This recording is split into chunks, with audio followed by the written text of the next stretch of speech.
Hello all, this is Barbara Mann from Your Empowered You, and welcome to our short video on the importance of being a great listener. And as we know, effective communication is about 80% nonverbal and 20% verbal. And so obviously, being a great listener falls within that 80% of nonverbal communication. So why is being a great listener so important? We're going to discuss four main reasons. One is you understand the entire issue. Two, you ensure you're in the current moment. Three, it's respectful. And four, you ask more meaningful and powerful questions. So let's talk about the first item, understanding the entire issue. So what's so critical about this is that you're really seeking to understand the other person's perspective on an item. It may be a change management initiative. It may be some sort of problem-solving opportunity. But you're really trying to understand that other person's perspective. And that is very, very critical to understanding the entire issue. So you want to make sure that you fully embrace where someone's coming from. Doesn't mean that you necessarily agree. It means that you just understand where the person is coming from. And when you allow for this to happen, it really creates that culture of transparency and trust. I mean, the communicator knows that they can express themselves fully without interruption. And they also know that when someone is really seeking to understand their perspective and they're really listening, that the questions that will be asked of them is new information, or perhaps something wasn't covered clearly, or maybe there's a gap. So they know that the questions that will be asked of them are very thoughtful and not something that was already covered, and because somebody wasn't listening, they have to repeat themselves. So it's important to understand someone's perspective. Very, very, very important. Not necessarily agree, but understand it. So ensuring you're in the present moment is a second item that we are going to talk about being a great listener. So how do you know you're in the present moment? And what I mean by being in the present moment is you're in the now. You're not thinking about other things. You're actually there. You're really listening to the person. So how do you know that you're in the present moment? Because you're retaining all the information being communicated. You're processing everything. Doesn't necessarily mean you agree. It means that you're processing the information. You're not thinking about the next question or thinking about something at home or thinking about, lunch or whatever the case may be. You're there.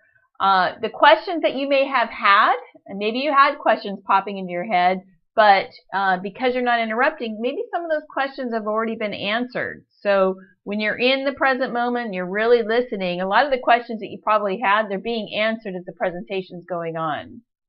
And your space is very open. So what I mean by that, it's a position of neutrality where you're not judging the matter, you're not criticizing anything, you're just really there seeking to understand.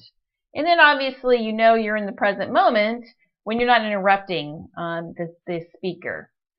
So how does the speaker know when you are or you're not listening? And I'm sure we've had all of these things happen to us.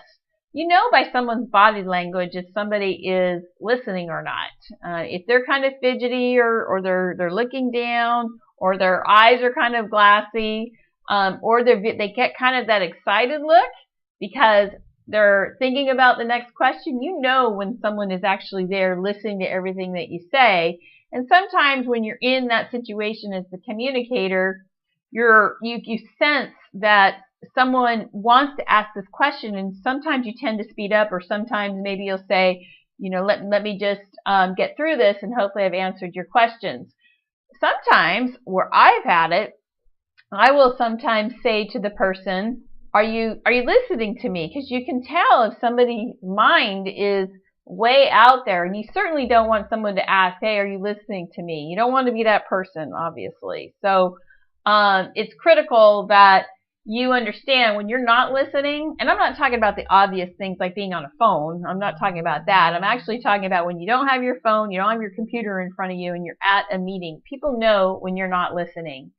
So the other item that we'll talk about, the third item, is that it obviously It just shows a mutual respect, and that's obviously important in the workplace. Doesn't necessarily mean that you agree with the person or their perspective or whatever, but you're understanding their perspective. You're letting them communicate. It's showing that you have self-control, because maybe you have a ton of questions, but it's showing that you have self-control, that you're really trying to understand where the other person's coming from. You're allowing yourself to process the information. The person knows they'll be able to communicate that message. And most importantly is that you are setting the expectations non-verbally to the other communicator, because when it is time for you to talk, you obviously expect the same respect of being able to articulate your questions or your perspective. So that's important. It's setting the expectations when you speak, when you're actually actively listening to somebody and really allowing them to communicate. And then finally, the fourth item of being a great listener, it allows for far better questions. Some of the questions that you may have had, maybe it's before a presentation, or maybe questions that are popping into your head, some of those questions may have been answered when you're allowing someone to communicate their entire message. But maybe there is a question that you may have. It allows for far more meaningful questions because you've been thinking about the whole entire issue, what someone's perspective is. Maybe there's a gap in, say, a rollout or a change management item or whatever the case may be. But allows for new questions. Maybe information wasn't covered, or maybe something was missed, or maybe something wasn't articulated very well. But I can tell you that less is more. A well thought out question is very, very powerful to a group. So what I would encourage people to do is be that person who asks great questions, and not the person who asks just questions that have already been covered in the presentation. Ask those very powerful questions, and that happens when you listen to the entire perspective and you understand what, say, the perspective might be, the change may be, things of that nature. So the more that you really understand that, the better questions that you may have. So I hope you've enjoyed our short video on being a effective listener. It's really, really important for your career to be a great listener, whether you're an individual contributor or whether you're a leader. Obviously, if you're a leader, this is critical to be a effective listener. That is one of the